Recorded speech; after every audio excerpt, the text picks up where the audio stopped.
never reject the present awareness, inquiry of the I thought or I sense, the sense of I, the sense of myself, the sense of someone.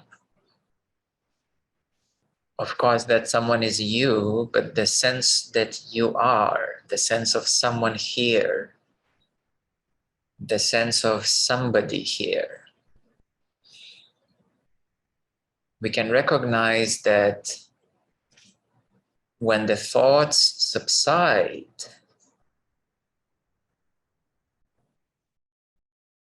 it is a certain sense of myself,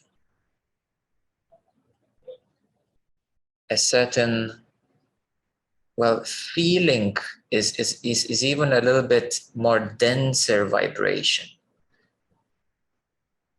Feeling myself is a little bit denser vibration. It's a little bit more more defined, we can say, a bit more gross or denser. Sense is something which is even more subtler.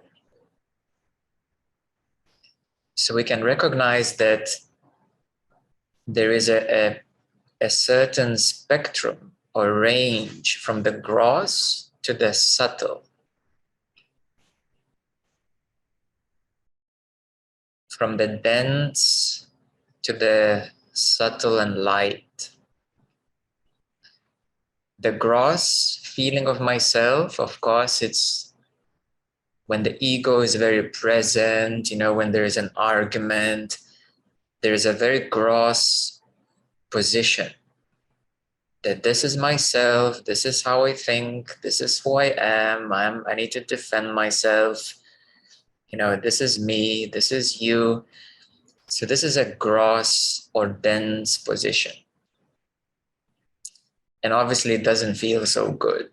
It doesn't feel so right. It doesn't feel so natural.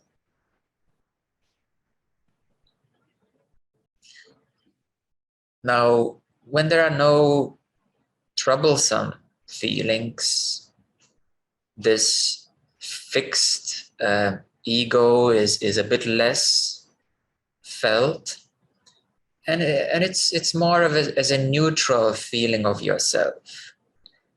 It is more usual yourself, more familiar yourself. Okay, this is me. I'm not in an argument. There is nothing, no trouble, and that's how one usually is. And this is the most familiar. This is what you would generally call as myself. So this is a bit more or a bit less dense, a bit less gross. It is kind of neutral, we can say, a neutral position of the ego, of identity.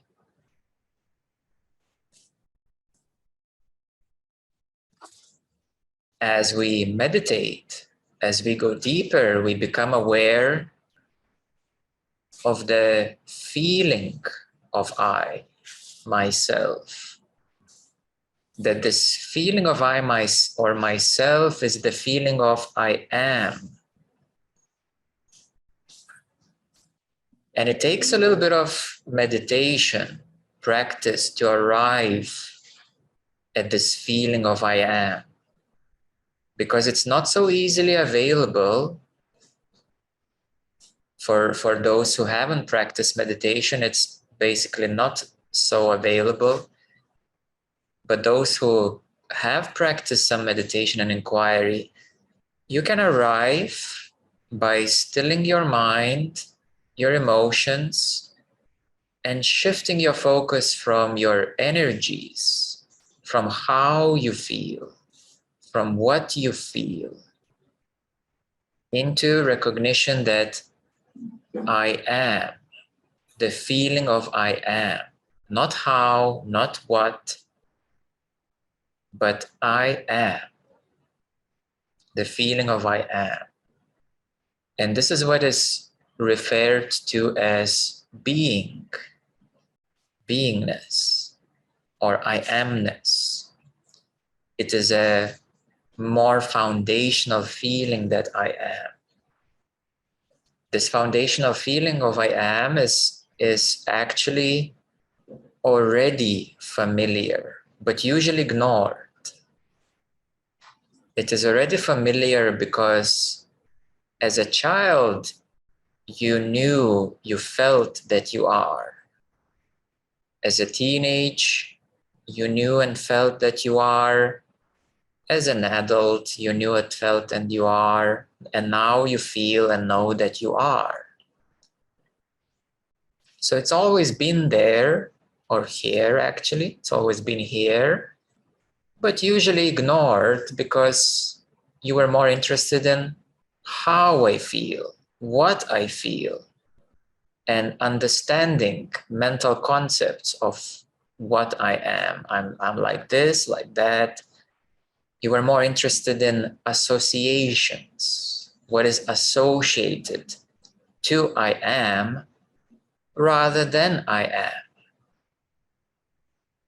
So most of your life has actually been lived via associations. I am associations. So as we come back to I am, we can take one more step closer, deeper, is to remove the am. And there is a much deeper I. When you remove the beingness, a sense of beingness, there is what is called the I sense. And this I sense is even more fundamental because it is, we can say, existential. A sense that I live, I exist. And that's where some of the biggest fears of the mind are lingering, and instinctual behaviors as well to survive, to not die, to continue living, continue existing. That's where the most instinctual and basic fears are. And that's what the mind is trying to avoid at its best, at all cost. The mind is trying to avoid this deep I, because that's where the question of existence is, life, death.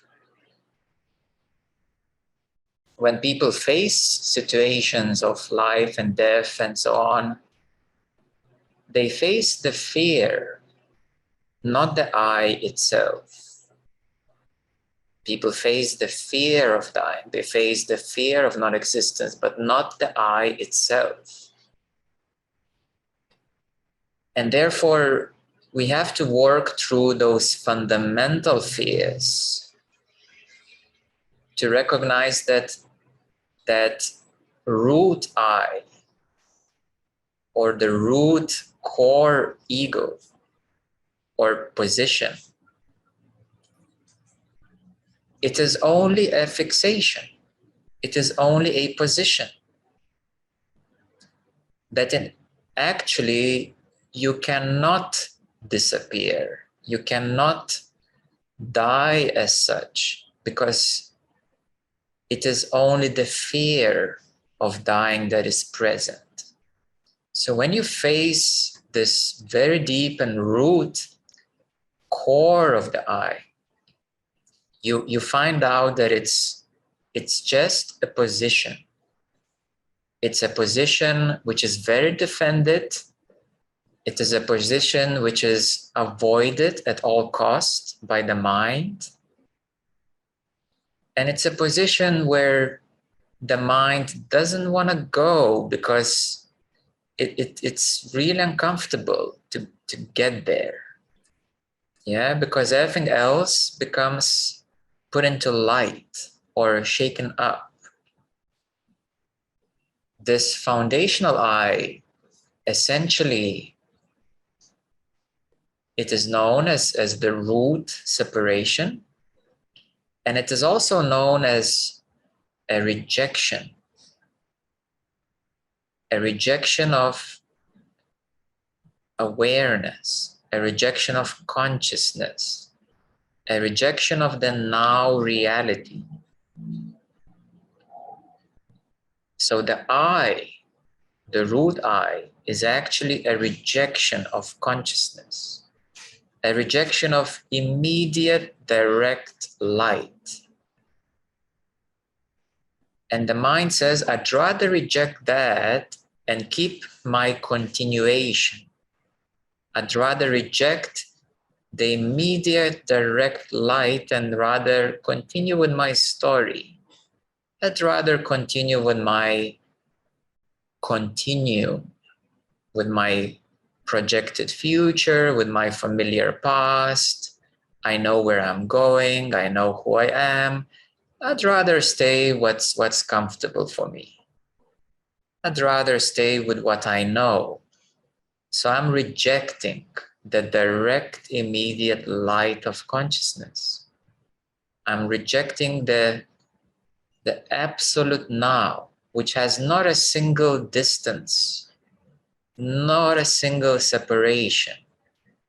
And in that non-rejection of the now, the light is so sharp and bright that this position of I is dissolved. This position of I merges into the self. The position of I merges into direct, immediate, obvious consciousness.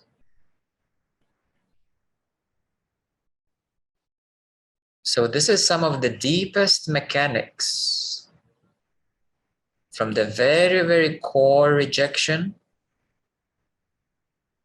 into more and more subtle places such as I am, and then going into all sorts of feelings, who I am, how I am, what I feel, and then into more and more this neutral, oh yeah, I know that I am, and then into all the gross states of very strong defensive positioning. So this is a big overview. This is the overview of the key inquiry, The I, the root I, it is not out of your control. The root I is not out of your control. You can actually go there. You can inquire there. You can get to it. It's just that this path is not so comfortable. Yeah, you have to slow down and come back to I am. You have to clear all associations. Make yourself a lot deeper in your being. Clear all associations. Just be. And then you have access to the I, this rejection of the direct light of consciousness now. And this rejection is we can say, inbuilt. Now, if you believe that this separation is a result of some kind of external force, you will feel victimized. You will feel a lot of fear, you will feel victimized, and maybe you will even want to run away because you don't want to see that. You don't want to face that. If you believe that, if you don't know how it works, if you don't know what it is, you will be afraid. This is just a natural response of the mind to be afraid of that which it doesn't know what it is and how it works. So automatically the mind is afraid. But then if you have any belief that it is some sort of external force, then you will feel victimized. And you're going to play out the victim, abuser, roles and behaviors. So it's good to clear that out too, that things are actually in your control in a much deeper way, but you gain that control with truth, with the light of awareness. What I call truth is the light of awareness. The truth is not my truth, your truth, the only truth, or this or this or that. No, that's relative. This is, arguable truth. The real truth is the light of awareness in which you recognize that something is actually so. So the real truth is your light of awareness in which you recognize that something is actually so. So you see, the real truth can only be confirmed by you, by your own experience that something is actually so. And in that recognition that something is actually so, something that the mind is pierced and something is recognized as it is, to be so, or what is. So truth is only your awareness and recognition that something is actually so. So now that we have covered, we can say, the challenging part, we can come to understand that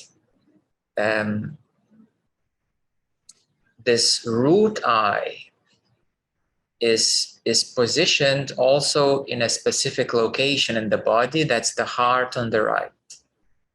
The Amrita Nadi, the heart on the right. We also call it the inner sun, and there are specific meditations to assist you. There's much more information on our website about inner sun, the heart on the right, and some videos and specific meditations that you can familiarize about the heart on the right. The heart on the right, for this meeting, I will say it's a very lovely place. It is a place of the warmth, of light, where the light of consciousness is seeping through to a certain extent for each individual. For every one of you, the light of consciousness is seeping through. Some people are more open, let's say 50% open or 30% open. So there's quite a good amount of light flowing through. For some people, it's a lot less. It's just 10%. And for the average human being, it is open only 4%.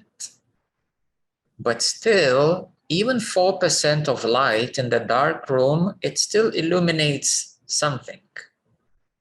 Yeah, if you have a dark room and just 4% of light comes in, it would be more like visible as a kind of as a little beam of light in a dark room, just illuminating a certain corner of the room.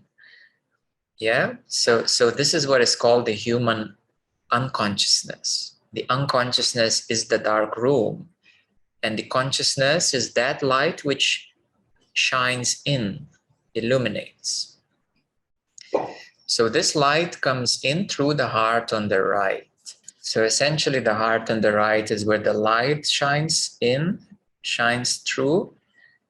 And that's where, again, by knowing that, we can do a bit of specific meditation for that. And in today's meditation, we will do that. We will focus on the heart on the right. And it helps to familiarize, to assist, basically, to assist this light to come through, to assist it, yes, and that's where this light can find its way, can find its way more into your present experience, yes. And now the last part of today's topic is merging into the self. Merging into the self. So this merging into the self happens either in steps of your consciousness awakening. You know, it can be a gradual expansion or gradual opening, gradual surrender or merging into more light of your own consciousness. So the self, first of all, it's always present. Yes, the self is always present. The consciousness is always present. How do we know that? How can we confirm that? Because you are aware, you're conscious, and that is your self. That is the self. This awareness, your consciousness is the self.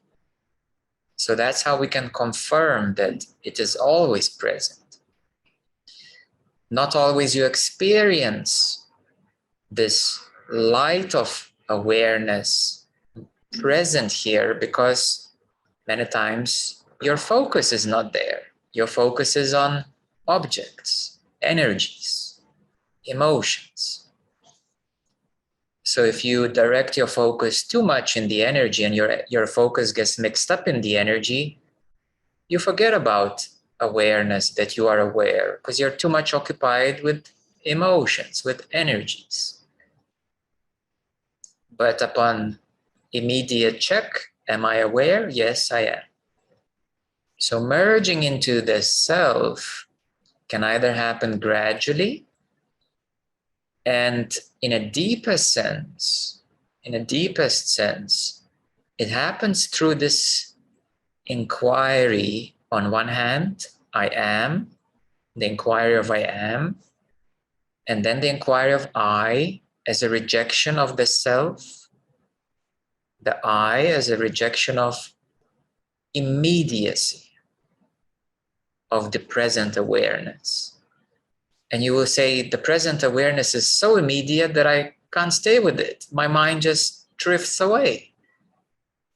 The present awareness is so immediate that your mind wanders around. It's like, oh, there's a future. Ah, there is a past memory. So your mind, you see, is not so immediate. It's lingering, it's wandering. It's in a continuum of energy. If I would say what the mind is, what the ego is, it's a positional continuum. It's a positional energetic continuum. But it's a fixed continuum. It's a certain distorted continuum. It doesn't feel right. It doesn't feel natural. And that's why there's a sense that something is a bit wrong, something is not truly right. It could be better, you know, it doesn't feel free. So it's not a free continuum. It's not the boundless freedom. So when the I is dissolved in the self, you're no longer concerned because the continuum doesn't feel restricted. The continuum of the future and past doesn't feel kind of twisted in some way or unnatural or like struggling. Yeah, so you actually relax much more. Well, you totally relax into the self, and you feel that your future will be as it will be, and your past maybe can still come up a bit as something to be healed, and it's okay. You know, the past comes up, but it's okay. There's no problem. You know, something needs to be healed, that's fine. And the future, you're not worried about, you're not anxious about, because the future will be as it will be, and you can do your best because now you are free. You're very present. You're not only free that you're kind of lost in the clouds of freedom. No, that's another illusion of what is freedom. You're free because you're absolutely here and now, and you're not hooked up on the I, on that wrongness. That is the freedom. You're not hooked on something wrong. You're not hooked on fear. That is the real freedom. Yes, and you're absolutely open, you're absolutely present, you're absolutely here now. You have never ever been so much here now, directly and immediately before. But it feels totally natural because that's who you really are. It feels as the most real you, as the most real you. The most natural thing that there ever is to be immediately, directly here now. And you actually love it. You love it so much to be here now, immediately, directly, because you're done with that hook. You're done with the hook. You're done with the hook of suffering. You're done with the hook of miseries. You're just done from that. And that is freedom. So that feels amazing to be immediately, directly here now with a natural awareness. It's just here. It's just open. You don't need to focus on it because it's already here. And you're just not hooked on anything else. You're not hooked on anything else. You're not interested in fear. You're not interested in those victimizing thoughts. You're unhooked from that. You're no longer, addicted or hooked on something, which doesn't feel right or doesn't feel natural or doesn't feel like the real you. So you see, consciousness is that.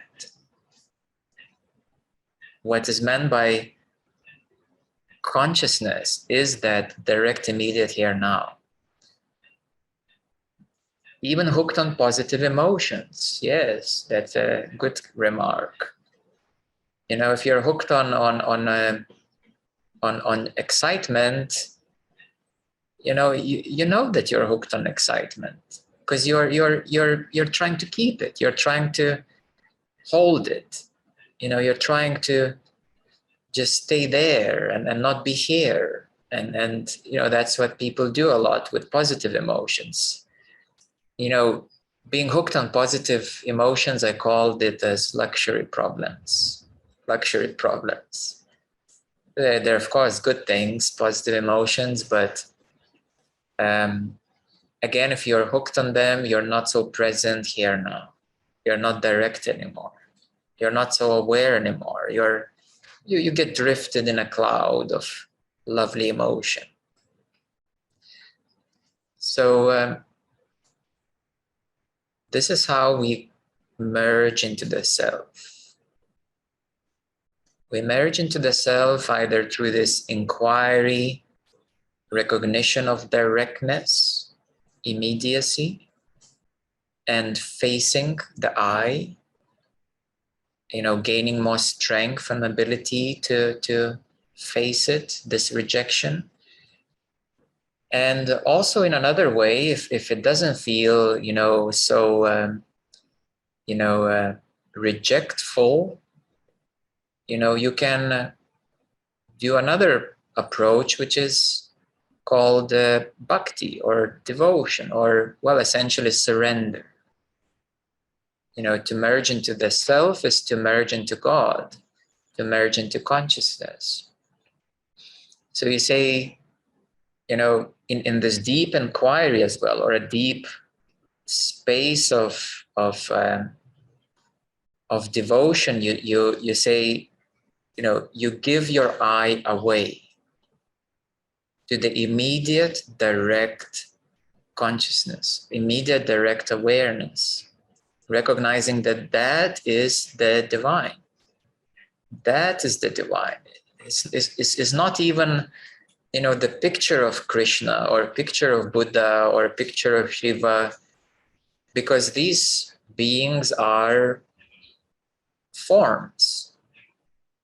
They're forms, a divine form, okay, Krishna, Jesus, and Shiva, Buddha, they're divine forms, but you have to even drop the form and surrender to the formless. Surrender to the formless, and to give your I away to the formless awareness, which is already here, immediately now. So this is another approach through a bit more devotional or bhakti path, as a way of recognizing your surrender to these deeper states and ultimately to the formless awareness.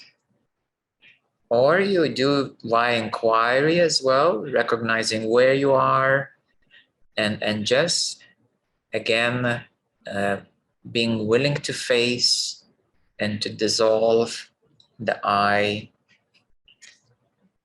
and to merge it into the self. So this is essential. This, what we have brought into awareness today, it is essential.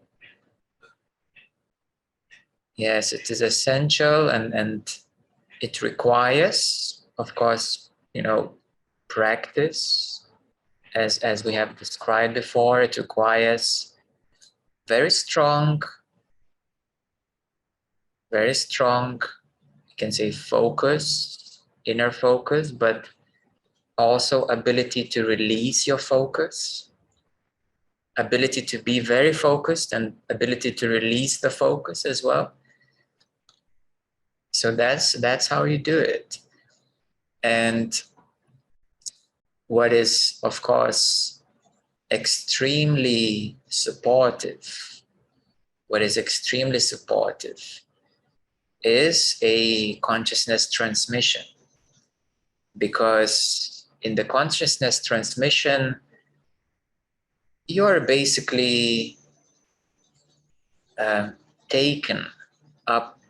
taken to these higher states, and you are taken right to the self. You're taken right to the awareness itself, and you are assisted in dissolving. So this is like a transmission is a fully supportive, fully assistive way